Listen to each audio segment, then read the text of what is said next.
दे। साकेत बिहारी श्री राघवेंद्र सरकार की जय। वृंदावन बिहारी श्री राघवेंद्र सरकार की जय। श्रीमद सत। अब मैं परम वंदनीय दीदी जी के श्री चरणों में कृष्ण चरणारविंद मकरंद मिलिंद महानुभावों,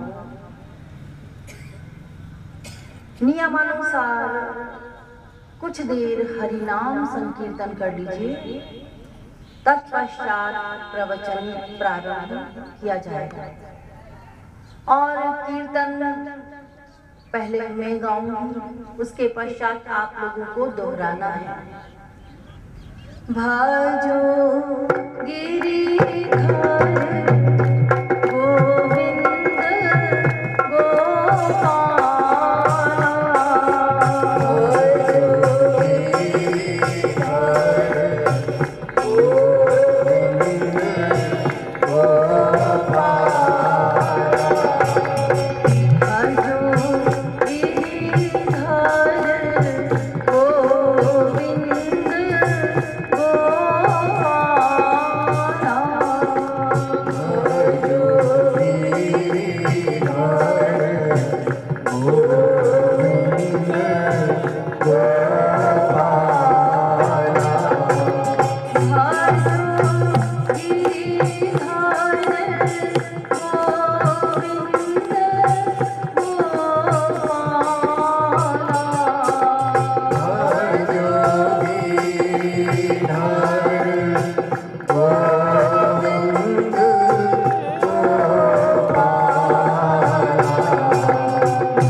बता रहे हैं, जो गुरुदेव कृपा से ज्ञान मिला है, बस वही हम आपको बताने आए हैं।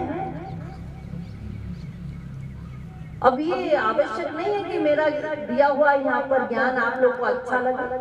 अच्छा भी लग सकता, ना भी लगे, पर ये भी नहीं कह सकते कि बिल्कुल अच्छा नहीं लगेगा। अरे ग्रंथों की वाणी, शास्त्र वेदों की वाणी भला किसे अच्छी नहीं लगेगी? जिसे भगवान से प्यार नहीं है उसे भले ही ना अच्छी लगे, हाँ वो भले बैठ के इधर बातें करे, लेकिन जिसे भगवान से प्यार है, भगवान की चर्चा सुनने का भूखा है, उसे तो बड़ा ही आनंद आएगा। लेकिन सर्वप्रथम इस बात का भी विशेष ध्यान देना होगा कि बिना भगवान की कृपा के भगवान का ज्ञान भी हम प्राप्त नहीं कर सकते। उनकी कृपा परमावश्यक है और इसीलिए प्रवचन के पहले यहाँ कीर्तन हो रहा है, ताकि हम कीर्तन को गा करके भगवान को प्रसन्न करके और उसकी कृपा से जो यहाँ ज्ञान दिया जाएगा उसे ग्रहण कर सके हमारा मन बुद्धि, क्योंकि ईश्वरीय ज्ञान विसर जाता है, भूल जाते हैं। संसार की बातें याद रहती है लेकिन भगवत विषय हम भूल जाते हैं। क्यों? माया के कारण ईश्वर का ज्ञान प्राप्त हो सकता है, तो उसकी कृपा के लिए हमें अपनी वाणी का सदुपयोग करना होगा, ईश्वरी गुणगान गाना होगा। तो आप लोग इसमें कटौती नहीं करेंगे। भजो गिरिधर गोविंद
अब आप लोग शांत चित्त होकर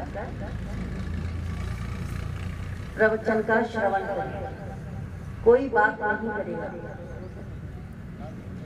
एक एक शब्द को बहुत ध्यान से सुनिएगा, तभी हमारा प्रवचन समझ में आ सकता है। चाहे कोई कितना भी दावा करे नहीं जी हम तो सब समझ लेंगे, पर इतना सरल नहीं है। वेद शास्त्रों के वाक्य साक्षात भगवान के वाक्य हैं, उनको भला हम कैसे समझ सकते हैं? फिर भी कोशिश तो कर ही सकते हैं। तो एक एक शब्द पे विशेष ध्यान दीजिएगा, कोई यहां से वहां ना देखे। जब आप यहाँ आए तो पूरे टाइम का सदुपयोग कीजिए। इसलिए एक एक शब्द पे ध्यान देंगे तो आपको पूरा प्रवचन ठीक प्रकार से समझ में आ जाएगा, वरना कंफ्यूज हो जाएंगे। अगर एक दो बात भी ऊपर से चली गई आपके, आपका ध्यान यहाँ वहां चला गया, तो फिर आप को प्रवचन समझ में नहीं आएगा, बल्कि आप कंफ्यूज हो जाएंगे और ढेर सारे तर्क वितर्क दिमाग में आ जाएंगे। इसलिए एकाग्रचित होकर सुनना होगा। इसके पश्चात प्रवचन धारावाहिक है, लिंक वाइज, यानी पहले आज का प्रवचन कल से जुड़ा हुआ हो, इसलिए प्रतिदिन सुनना भी अनिवार्य है। साथ ही मैं कोई कथावाचक नहीं हूँ, कथा इत्यादि सुनाने नहीं आई आप लोगों को। हमारे ग्रंथ, समस्त ग्रंथ, खाली गीता ही नहीं, जितने भी सनातन ग्रंथ हैं, इसके अलावा अन्य जितने भी ग्रंथ हैं, हिंदू धर्म के अलावा वे समस्त धर्म हमें क्या करने का आदेश दे रहे हैं, समस्त ग्रंथों का निचोड़ ही यहाँ पर बताया जाएगा। साथ ही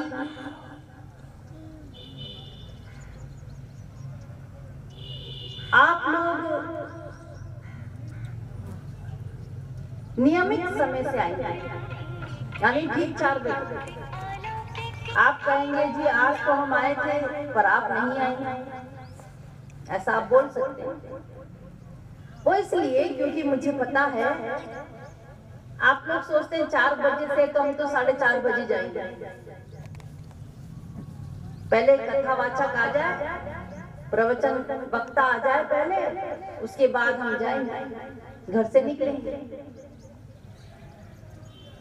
और मेरा ऐसा मानना है कि पहले आप आ जाए तब मैं आऊं, क्योंकि प्रवचन इतना गूढ़ है।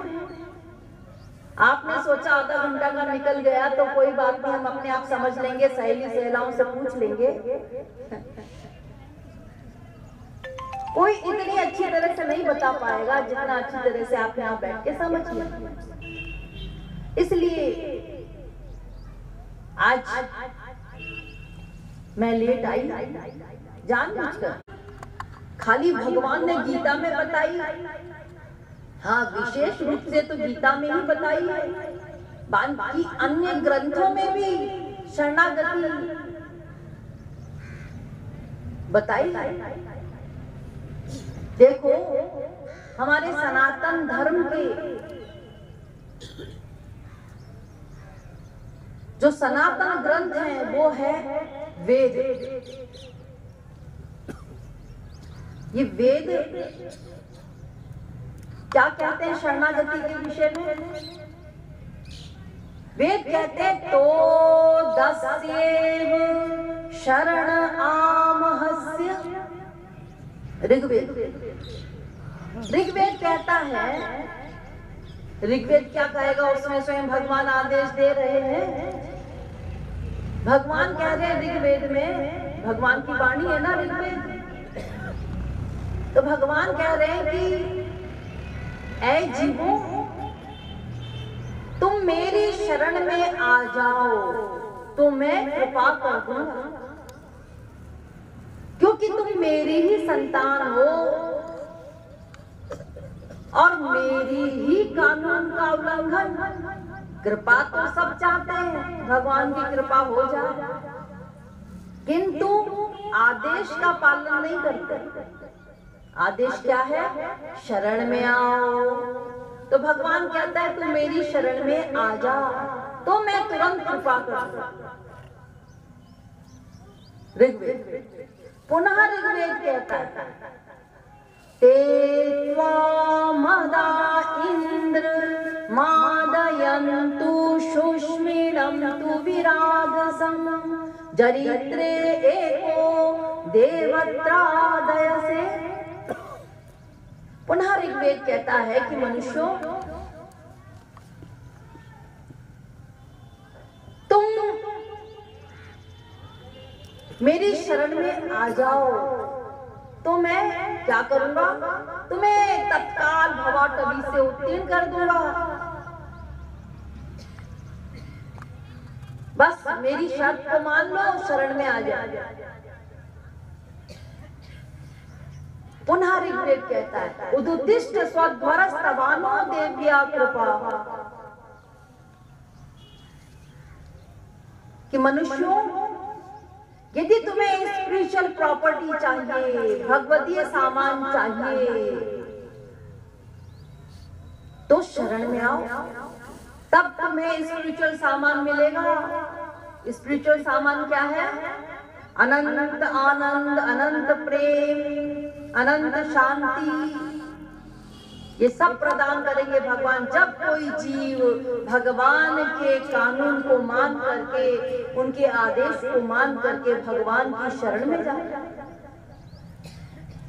तो भगवान का नियम कानून क्या है? पहले शरण में आओ तब कृपा मिलेगी। एक जीव जो मनुष्य भगवान के चरणों का अवलंबन लेता है, यानी उनकी शरण में जाता है, तब भगवान उस जीव पर लगी हुई माया की निवृत्ति कर हटा देते हैं, सदा के लिए माला माल कर देते हैं, अपना बना लेते हैं। तो शरणागति को आत्मसात करना होगा।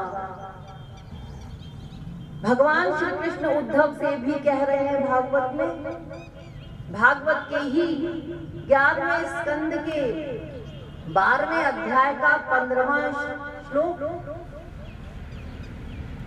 भगवान उद्धव से कहते हैं, उद्धव मामेकमेव शरणमात्मानं सर्वदेहिनां। उद्धव को पूर्ण काम बनना चाहता है, परम निष्काम बनना चाहता है, निर्भय बनना चाहता है, तो समस्त विषयों की कामना का परित्याग करके सर्वत्र भगवत भावना रखते हुए तू अनन्य भाव से मेरी शरण में आ जा, तो अब तुझे ये सारी चीजें प्राप्त होंगी। तत्प्रसादात् परां शांतिं स्थानं प्राप्स्यसि शाश्वतं। गीता। भगवान गीता में अर्जुन से कहते हैं, अर्जुन तू परम धाम की प्राप्ति चाहता है, परम शांति चाहता है, ऐसी शांति जिस पर कभी दुख ना आवे, अशांति ना आवे, तू ऐसी शांति प्राप्त करना चाहता है, परम धाम को प्राप्त करना चाहता है, तो मेरी शरण में आ जा। जब शरण में आएगा तभी तुझे मैं परम धाम की प्राप्ति, परम शांति प्रदान करूंगा। मामेव ये प्रपद्यन्ते मायामेतां तरन्ति ते। गीता। भगवान पुनः गीता में कहते हैं कि ये माया मेरी शक्ति है, पावर है। जब कोई जीव भगवान की शरण में जाता है, तब भगवान अपनी कृपा से इस माया को भगा दे, उस जीव के ऊपर लगी हुई माया है। हम सोचे जी हमारे ऊपर से क्यों नहीं भगाते, हमारे ऊपर कृपा क्यों नहीं करते। सीधी सी बात है, हम शरण में नहीं गए, भगवान के नियम को, कानून को नहीं माना। तो भगवान कहते हैं पहले शरण में आ जाओ, तब मैं माया निवृत्ति कराऊंगा, आनंद प्राप्ति कराऊंगा। अनन्याश्चिन्तयन्तो मां ये जनाः पर्युपासते तेषां नित्याभियुक्तानां योगक्षेममहाम्यहम्। 9वें अध्याय में भगवान कहते हैं अर्जुन से, अर्जुन तू अनन्य भाव से मेरी शरण में आ जा, तो मैं क्या करूंगा। जब तू अनन्य भाव से मेरी शरण में आ जाएगा, तब मैं तेरा योगक्षेम वहन करूंगा। तो तू अनन्य भाव से मेरी शरण में आ जा। नित्याभियुक्ताना, नित्य अभियुक्त होकर के, नित्य के लिए, हमेशा के लिए, ऐसा नहीं कि थोड़ी देर के लिए हो गए, नित्य निरंतर, तब मैं अपनी कृपा करूंगा। वाल्मीकि रामायण भी कहते हैं, सक्रिदेव प्रपन्नाहं तवास्मीति च याचते। वाल्मीकि रामायण में भगवान स्वयं कह रहे हैं कि सकृत, यानी एक बार यदि कोई जीव मेरी शरण में आ जाए तो मैं तत्काल कृपा कर दूंगा। एक बार भगवान कहता है ठीक है, बार बार नहीं आ सकते, मत आओ, एक ही बार आ जाओ, मेरी शरण में आ जाओ तो मैं तुम पर कृपा कर दूंगा। मैं तो आप बैठा हूं कृपा करने के लिए, पर क्या करूं, तुम शरण में नहीं आते। भगवान कहते, तो भगवान कहते एक बार बस मेरी शरण में आ जाओ तो मैं तुरंत कृपा कर दूंगा। वाल्मीकि जी वाल्मीकि रामायण में कह रहे हैं, समस्त जीवों के हृदय में बैठ गए भगवान। प्रत्येक क्षण के प्रत्येक संकल्प को नोट कर रहे हैं। ये क्या सोचता है, ये कब मेरी शरण में आएगा, ये क्या मेरे बारे में सोच रहा है, मेरे बारे में सोचता है। कभी बैठ करके अपना देख रहे हैं, परख रहे हैं हम लोग की तरफ, लेकिन हम शरण में नहीं जाते। तो भगवान कहते हैं तू मेरी शरण में आ जा तो मैं तुरंत कृपा करूंगा, अपनी कार्यवाही शुरू कर दूं। क्या कार्यवाही? हमारे ऊपर जो माया का परिवार बैठा हुआ है, हम पर व्याप्त है, ये माया का परिवार क्या है? काम, क्रोध, लोभ, मोह, अपूर्णता, काम, अशांति, पंचक्लेश, पंचकोश, त्रिगुण, त्रिकर्म, त्रिताप, ये जो माया की व्याधियां व्याप्त है हमारे ऊपर, भगवान कहता है ये सब समाप्त कर दूंगा और उसके बदले में क्या दूंगा? स्पिरिचुअल सामान, भगवदीय सामान। वो क्या है? अनंत आनंद, जो अभी नहीं मिला कभी हमें, वो आनंद दूंगा। अनंत शांति, अनंत प्रेम, ये सब प्रदान करता।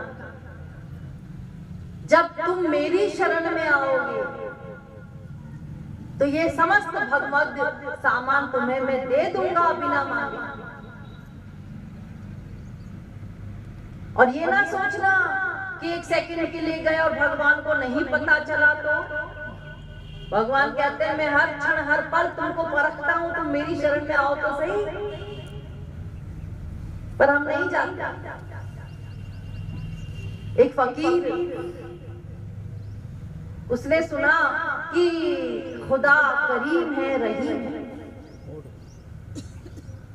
उसकी इबादत करो तो वो कर्म करता है। उसके रोम रोम में ये बात बैठ गई, क्योंकि दिल का बड़ा भोला था और वो दिन रात नमाज अदा करने लगा खुदा को प्रसन्न करने के लिए कि मेरा खुदा प्रसन्न होगा। उसकी प्रसन्नता के लिए इबादत करने लगा, नमाज अदा करने लगा। जब जब समय मिलता तब नमाज अदा करता। तो एक दूसरे फकीर ने सुना कि ये दिन रात नमाज अदा करता है, थोड़ा चलो इसके पास बैठा जाए, थोड़ा टाइम पास किया जाए। दूसरा फकीर आया, उसने पूछा भाई हमने सुना है कि तुम बहुत नमाज अदा करते हो। उसने कहा हाँ नमाज तो अदा करता हूँ। तो बोला अच्छा एक बात बताओ, तुम इतनी नमाज पढ़ते हो तो क्या तुम्हें खुदा मिले? खुदा का तुमने रूबरू दर्शन किया, दीदार किया? उसने कहा नहीं नहीं, मैंने तो खुदा का दीदार नहीं किया। उसको बड़ा आश्चर्य हुआ कि नहीं किया अभी तक। तो पहले फकीर ने पूछा अच्छा भाई ये बताओ कि क्या तुमको खुदा मिले? तो दूसरे फकीर ने ऐसे गप झोंक दी कि हाँ हाँ मुझे तो खुदा मिले, मैं तो रोज खुदा से बात करता हूँ। ऐसे गप झोंक दी। तो पहले फकीर ने कहा कि अच्छा अगर तुम्हें खुदा तो रोज मिलते ही है तो मेरा एक काम करोगे? उसने कहा हाँ बता क्या करना? कि खुदा से पूछना कि क्या खुदा को मेरी कोई नमाज पसंद आई? मैंने इतनी नमाजें पढ़ी हैं तो क्या खुदा को कोई मेरी नमाज पसंद आई? उसने कहा ठीक है पूछ लो। 2 दिन के बाद वही दूसरा फकीर आता हुआ दिखा। पहला फकीर दौड़ के गया और पूछा क्यों भाई तुमने मेरा काम किया? क्या खुदा से पूछा क्या उसको मेरी कोई नमाज पसंद आई? उसने कहा हाँ हाँ मैंने पूछा था, लेकिन खुदा ने कहा कि मुझे तो एक भी नमाज उसकी पसंद नहीं आई। जैसे पहले फकीर ने ये सुना कि खुदा को मेरी अब तक एक भी नमाज खुदा को पसंद नहीं आई, और ये दोनों हाथ ऊपर उठा के कहता है कि मेरा खुदा करीम है, रहीम है। विभोर हो रहा है, आंसू बहा रहा है प्रेम के। तो दूसरे फकीर ने कहा, अरे भाई सुन, मैंने कहा खुदा को तेरी एक भी नमाज पसंद नहीं आई। उसने कहा हाँ हाँ मैंने सुन लिया। तो सुन लिया तो कितना विभोर होके नाच रहा है खुशी के मारे। वो कहता है नहीं, मैं इसलिए खुश हूं कि अब तक तो मेरे अंदर ये दृढ़ विश्वास था कि खुदा मेरी नमाज को सुनता ही नहीं। ये मुझे पूरा विश्वास था कि खुदा शायद मेरी नमाज को नहीं सुनता। लेकिन आज जब तुमने बताया कि खुदा को मेरी कोई नमाज पसंद नहीं आई, कबूल नहीं की इसने, तो ये मुझे पूर्ण विश्वास हो गया कि खुदा मेरी एक एक नमाज को बड़े गौर से सुनता होगा। तभी तो उसने निर्णय दिया कि उसको मेरी नमाज पसंद नहीं आई। तो मेरा खुदा कितना करीम और कितना रहीम है कि उसने मुझ जैसे नाचीज पर अपनी नजरें इनायत की, मेरी ओर देखा। देखा भी तो होगा, तभी तो सुना होगा कि देखे क्या बोलता है।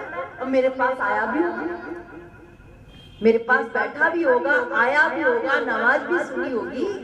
तो मैं यही कह रहा हूँ कि कितना करीम कितना रहीम है वो, कि मुझे तो पूर्ण विश्वास था सुनता नहीं, लेकिन आज ये पक्का विश्वास हो गया कि वो मेरी नमाज को सुनता है। तभी तो उसने ये डिसीजन दिया कि उसको मेरी नमाज पसंद नहीं आई। तो मेरा खुदा कितना मुझ पर करम और रहम है उसका कि मेरे पास आकर बैठकर मेरी नमाज सुनता है और डिसीजन देता है कि पसंद आई कि नहीं। अब तो मैं और विश्वास के साथ नमाज अदा करूंगा, क्योंकि अब मुझे विश्वास हो गया मेरा खुदा मेरी नमाज सुनता है। तो देखो भगवान हर क्षण हर पल हमें देख रहे हैं, परख रहे हैं कि कब हम शरण में जाएं और वो कृपा करें। बड़ा आशावादी भगवान आशा लगा के बैठा है। हम नहीं जाते शरण में, हम संसार के सभी लोगों की शरण में जाते हैं। स्त्रीपति, बाप, बेटा, पैसा, रसगुल्ला, सबकी शरण में जाएंगे, लेकिन केवल भगवान की शरण में नहीं जाते। तो भगवान बहुत आशा लगा के बैठा है कि कभी तो शरण में आएगा। तो शरणागति के सिद्धांत को समस्त ग्रंथ, समस्त धर्म और समस्त आचार्यों ने माना है। मन क्रम वचन छाड़ी चतुराई, भजत ही कृपा करत रघुराई। उसको पुकारते ही वो कृपा कर देता है। रामायण भी कहती है। हमारे भारतवर्ष के बहुत बड़े आचार्य, जगत गुरु, तीसरे जगत गुरु विश्व के जगत गुरु रामानुजाचार्य जी, ये भी अपने सिद्धांत में, अपने ग्रंथ में कह रहे हैं भगवान से, सर्वधर्मांश्च संत्यज्य सर्वकामांश्च साक्षरान्, लोक विक्रांत चरणौ शरणं ते व्रजं विभो। हे प्रभु, मैं अपनी समस्त कामनाओं का परित्याग करके, समस्त धर्मों का परित्याग करके, स्त्री पुत्र धन धान्य प्रतिष्ठा का परित्याग करके आपके चरणों की शरण में आया हूँ। मुझ पर कृपा कीजिए। यामुनाचार्य जी वे भी अपने ग्रंथ में कह रहे हैं, न धर्मनिष्ठोऽस्मि न चात्म वेदी, ना ही आत्मज्ञानी हूं और ना ही मेरे अंदर कोई भक्ति है। मेरे अंदर कोई ऐसी योग्यता नहीं है कि जिससे मैं आपको प्रसन्न कर सकूं, रिझा सकूं, आपको खुश कर सकूं। ऐसा कोई मेरे अंदर गुण नहीं है, समस्त गुणों से विहीन हूं। लेकिन मुझे तो बस इतना विश्वास है कि आपको प्रसन्न करने के लिए किसी भी गुण की आवश्यकता नहीं है। आप तो केवल शरणागत होने मात्र से ही कृपा कर देते हैं। तो हे नाथ, मैं आपकी शरण में आया हूं, मुझ पर कृपा कीजिए। योगी श्री कृष्ण प्रेम एक बहुत बड़े महापुरुष हुए हैं। ये भी कहते हैं, ये थे तो विदेशी, फॉरेनर थे, लेकिन जब इंडिया में आए और भगवान श्री कृष्ण के विषय में जाना, तो ये भगवान के विषय में जान करके श्री कृष्ण के ही हो गए। तो इनका नाम पड़ा योगी श्री कृष्ण प्रेम। तो ये भी कहते हैं, in this world of dust and deed, whenever anybody has given complete Atmahuti, merging himself in the flame of love divine, there is an explosion which is grace. No true Atmahuti on this earth can never be in vain. यानी जब कोई जीव अपने आप को भगवत प्रेम की ज्वाला में मिटा देता है, भस्म कर देता है, तो एक एक्सप्लोजन होता है, विस्फोट होता है। उसका नाम है ग्रेस, यानी कृपा, भगवत कृपा। और शंकराचार्य जी भी कहते हैं, विश्व के प्रथम जगत गुरु। वे क्या कहते हैं?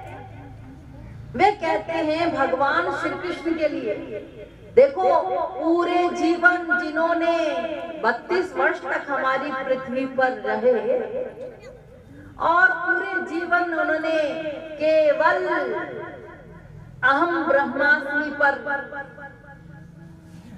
सिद्धांत पर ही अटल रहे, लेकिन एंड में जाके खुद ही भगवान श्री कृष्ण के भक्ति चूंकि कर ही रहे थे, लेकिन उसको छिपाई नहीं, उसको भी आउट कर दिया आपने ग्रंथ में। और भगवान श्री कृष्ण से प्रार्थना कर रहे हैं, जो खुद ही को ब्रह्म मानते थे कि समस्त जीव ब्रह्म है, उनकी हालत बता रहे। वे कहते हैं अपने ग्रंथ में लिख करके, राइटिंग में, नारायण करुणामय शरणम करवाम तावकौ चरणौ इति षट्पदी मदीये वदन सरोजे सदा वसतु। कह रहे हैं शंकराचार्य जी कि हे नारायण, हे करुणामय श्री कृष्ण, मैं आपके चरणों की शरण में आया हूं। आप मुझ पर कृपा कीजिए, मुझे अपनी शरण में ले लीजिए। अपनी शरण में लेने के लिए भगवान से कह रहे हैं, श्री कृष्ण से, कि मुझे अपने चरणों की शरण प्रदान कीजिए, अपने चरणों की शरण में ले लीजिए। और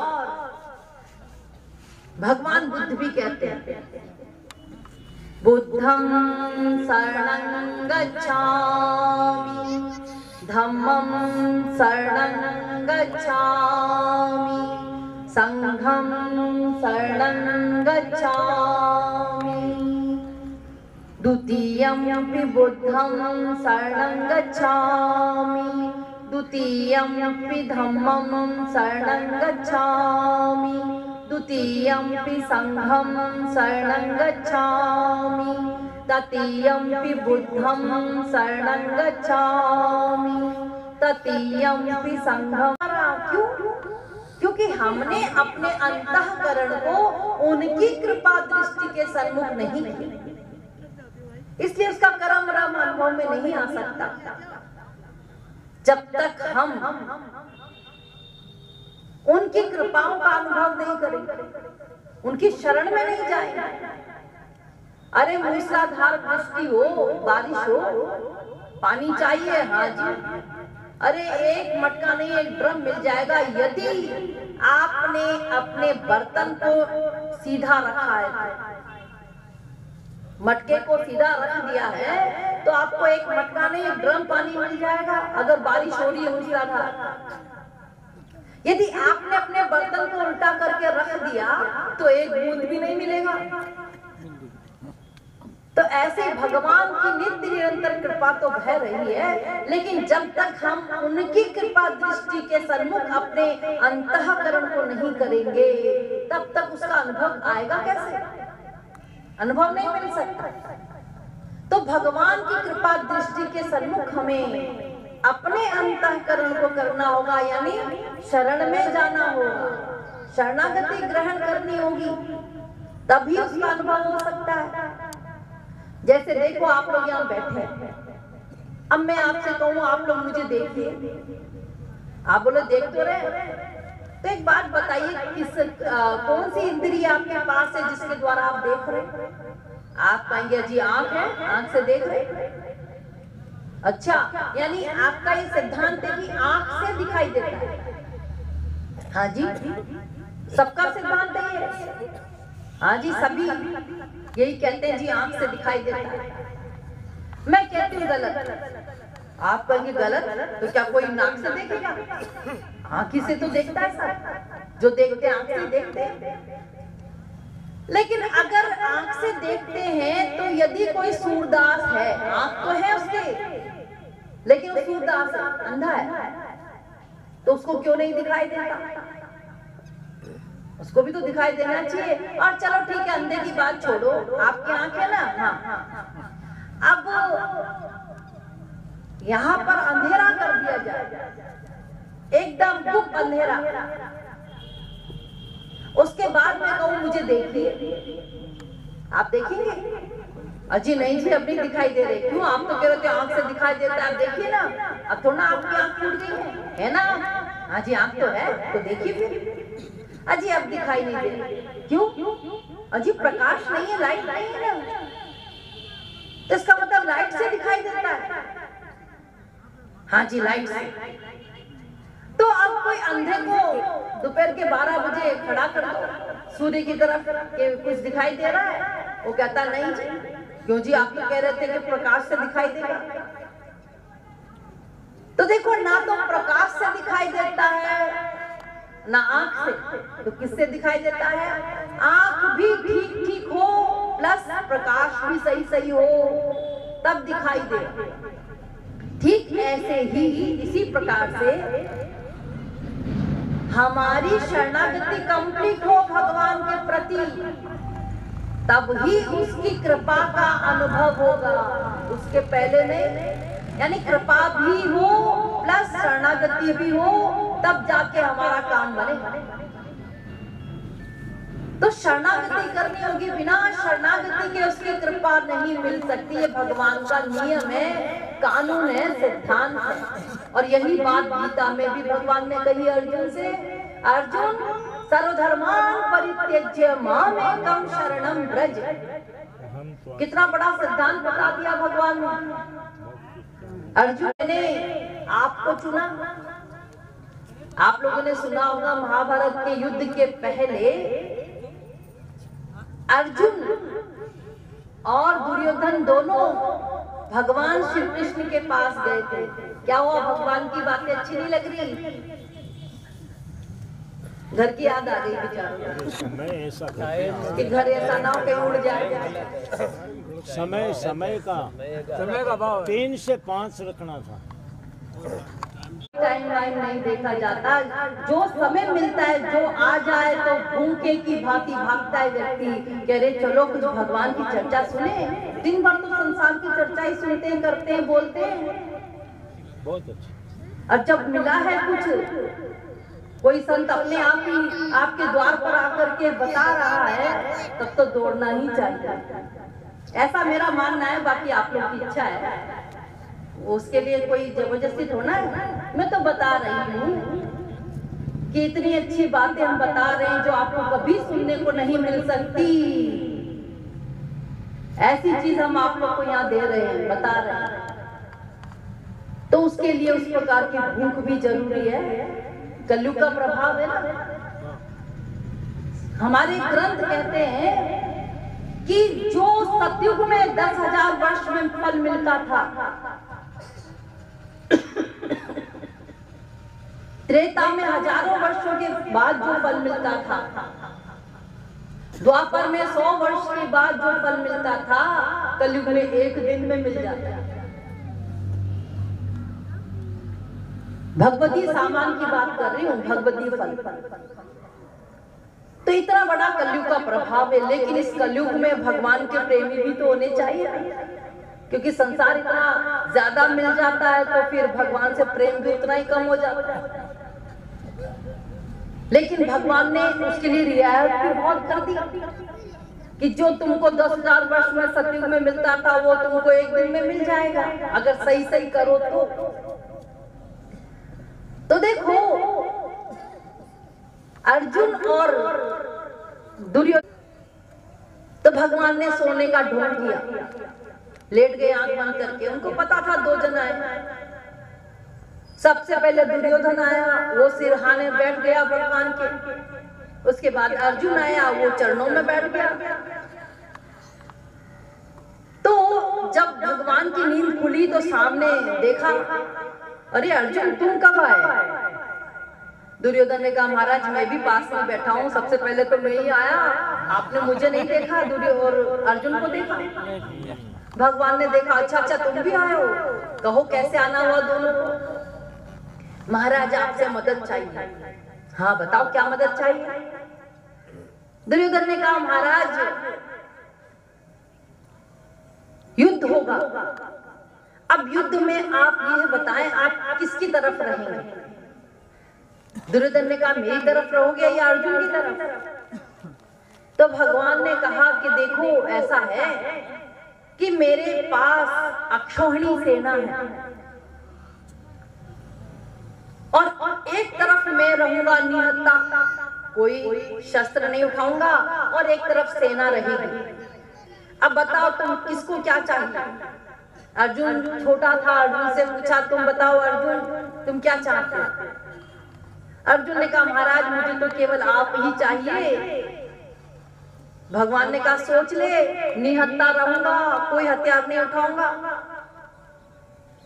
अर्जुन ने कहा, ठीक है महाराज, बस हमको तो आप चाहिए।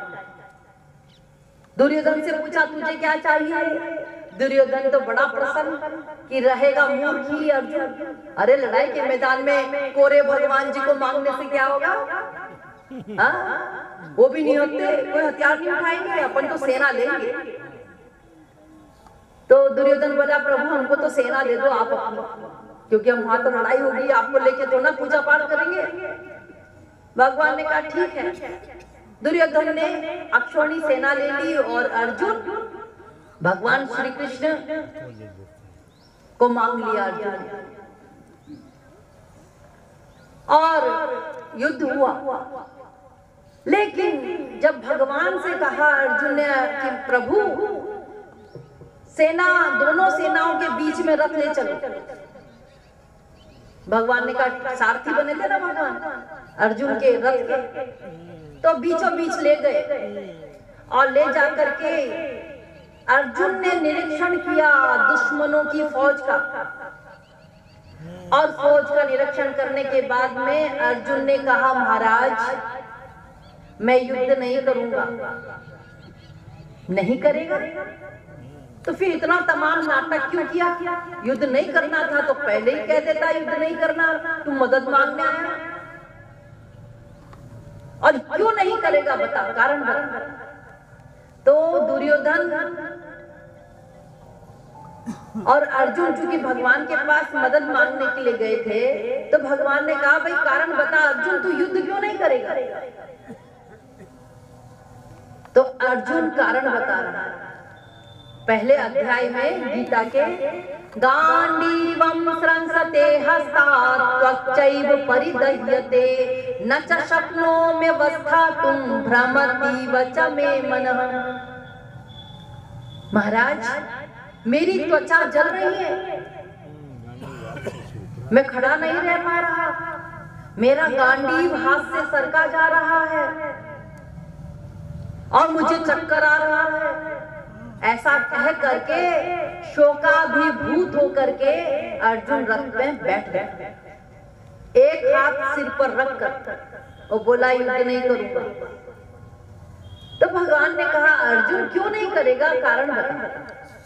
तो अर्जुन ने कहा महाराज यदि युद्ध किया तो मेरे गुरुजन भाई बंधु इत्यादि मारे जाएंगे और ये सब मारे जाएंगे तो इनकी स्त्रियां विधवा हो जाएंगी। इनमें से तमाम स्त्रियां आगे चल करके चरित्रहीन हो जाएंगी, जिनसे वर्ण संकर संतान पैदा होगी और यह पाप होगा। अब पाप का कारण चूंकि मैं बनूंगा इसलिए मैं युद्ध नहीं करूंगा।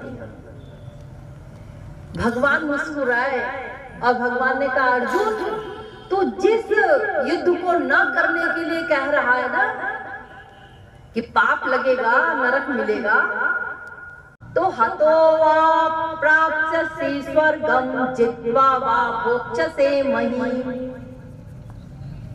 तुझे स्वर्ग के भोग भोगने को मिलेंगे यदि तू वीर गति को प्राप्त हो जाता है और यदि तू जीत जाता है लड़ाई, युद्ध के मैदान में तेरी विजय प्राप्त होता है तो तुझे ये पृथ्वी का साम्राज्य भोगने को मिलेगा, यानी तेरे दोनों हाथ में लड्डू। तो भगवान ने जब ये कहा तो अर्जुन ने कहा महाराज एक बात बताइए, ये पृथ्वी का साम्राज्य तो मैंने अनेक बार भोगा है, इसका तो मुझे अनुभव है कि यहाँ पर सुख का लवलेश भी नहीं है। कितना भी मिल जाए धन, कितना भी साम्राज्य मिल जाए, लेकिन सुख नहीं है।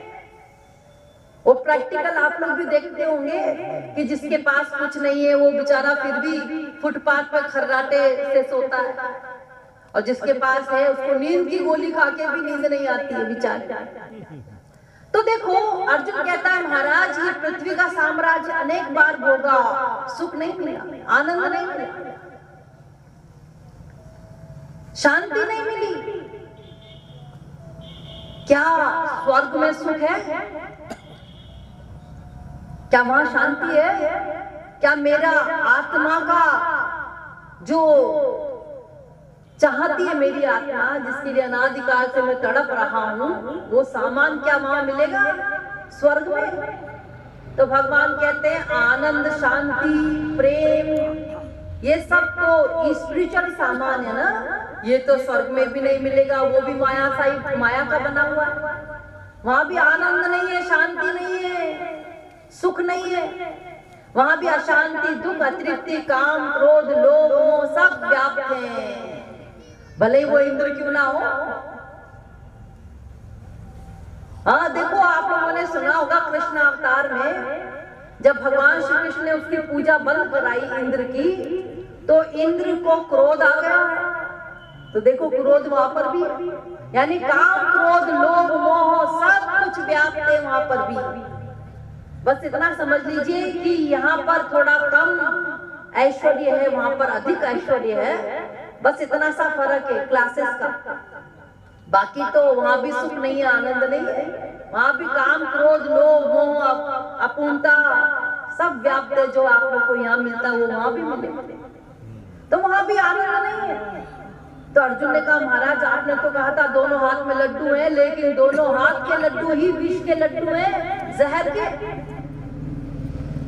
आप तो मुझे कोई ऐसा मार्ग बताइए ना जिसमें मुझे अपने आत्मा का आनंद मिले, शांति मिले। क्या कोई ऐसा उपाय है? कोई ऐसा मार्ग है?